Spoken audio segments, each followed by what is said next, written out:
안내문으로 보내드린 계획은 최소한어치 계획입니다. 현도면은 가도면으로서 조합이 설립되면 폐기될 도면입니다. 저희의 최종 계획은 다음과 같습니다. 1번 도로와 2번 도로를 용도 폐지합니다. 그러고 실로부터 매입합니다. 그리고 양호 아파트와 토지 교환 계약을 합니다. 그 후 도로를 신설한 후에 기부 체납을 합니다. 기부 체납을 할 경우 현재 용적률이 230%에서 용적률 추가 인센티브를 받게 됩니다. 용적률 추가 인센티브를 받게 될 경우 사업성도 높아지고 전용률도 올라갑니다. 도로 조성 비용은 시의 도시재생 예산을 받아올 것입니다. 그리고 3번 도로도 용도 폐지 후에 매입합니다. 그 후 도보권이 보장된 공원을 조성 후에 기부 체납합니다.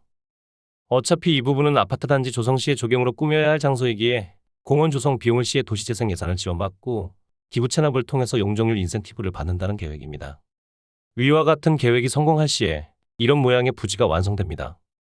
이곳에 아파트 건물을 지을 경우 이와 같은 모양이 나올 것입니다. 저는 건축사가 아니기에 이에 대한 자세한 도면을 그려드리지 못하는 점 양해 부탁드립니다.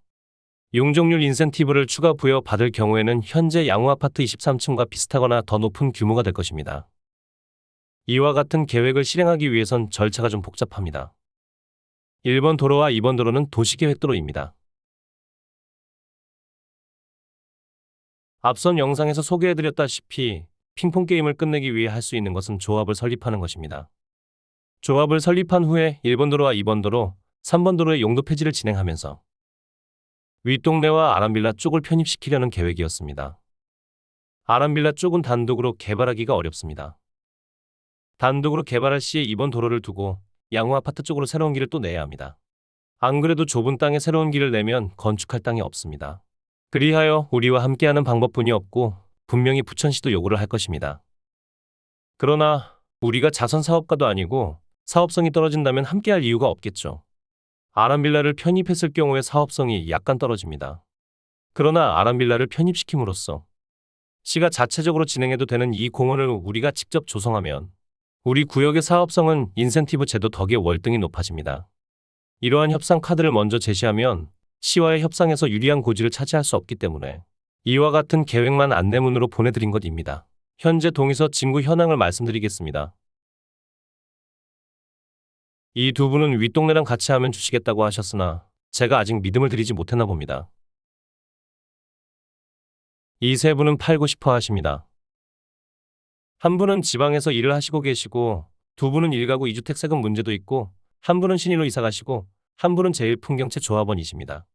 조합 설립인가가 나오고 사업 시행인가가 나오면 집값도 올라가고 매수자도 많아지나 그전에는 팔 수 있는 대상이 빌라업자들 뿐이 없습니다. 그러나 이제까지 안 들어왔던 빌라업자가 들어올 리가 만무합니다. 이 두 분은 만나주시지도 않고 연락도 되지 않습니다. 이분은 보상 문제에 대해서 문의는 주셨지만 만나주시진 않습니다. 이 두 분은 긍정적인 답변은 주셨으나 아직 만나 뵙지 못하여 동의서를 받지는 못했습니다. 긍정적인 답변을 주신 두 분을 제외하면 모자른 동의서는 딱 2장입니다. 이 두 분이 계획을 믿어주시고 동의서를 주신다면 바로 실행할 수 있습니다. 1번 도로와 2번 도로의 용도 폐지를 진행하기 위해선 단순히 민원제기만으로는 불가능합니다. 건축사를 통해 환경평가, 도로교통분담평가 등의 계획서를 제출하여야 하며 공보 등의 2주간 고시를 하여야 하고 도시계획위원회 심의를 거쳐야 합니다. 기간은 대략 4개월에서 6개월 정도 걸립니다. 용도 폐지를 진행하는 기간 동안 윗동네와 아람빌라 쪽에 동의서를 진구하고 우리 구역으로 편입시키는 것이 계획이었습니다. 그러나 동의서 2장 때문에 계획을 실행하지 못하고 있습니다. 재개발 사업은 주택보증공사, 허그의 자금으로 사업을 진행하고 아파트 준공이 완료될 경우에 자금을 상환하는 방식으로 사업이 이루어집니다. 주택보증공사, 허그의 대출금리는 아직까지는 1.5% 고정금리입니다. 그러나 미국이 3년 만에 금리를 올리는 등의 경제적인 변화로 인하여 주택보증공사, 허그에서 1.5% 고정금리를 유지한다는 보장이 없습니다. 하루라도 빨리 조합을 설립하여 1.5% 고정금리 계약을 해놔야 합니다.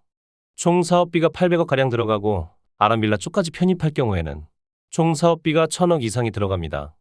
0.5%의 금리 상승만으로도 1년에 5억. 총 기간 동안에 25억의 사업비가 증가될 수 있습니다.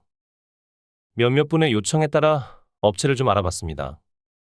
PM, CM사는 5억에서 7억 원의 수수료를 요구하고 턴키를 넘기라고 합니다. 이런 업체가 존재할 경우 시공사 선정에서 불리함이 있고 수수료도 너무 비쌉니다. 동의서 진구만을 해주는 업체를 찾아봤습니다. 4천만 원을 요구합니다. 금액은 경쟁 입찰을 하지 않아도 되는 금액인지라 합법적인 금액으로 보입니다. 그러나 2장에 4천만 원은 너무 비싸 보입니다. 그리하여 동의자분들께 여쭙고 싶습니다. 천천히 시간을 주고 25억의 추가 사업비를 부담할지 4천만 원의 비용을 투자해서 업체에게 맡길지 동의자분들이 직접 한마디씩 해주실지. 이 3가지 선택 사항 중에 한 가지를 선택하셔서 저한테 연락을 주시면 감사하겠습니다.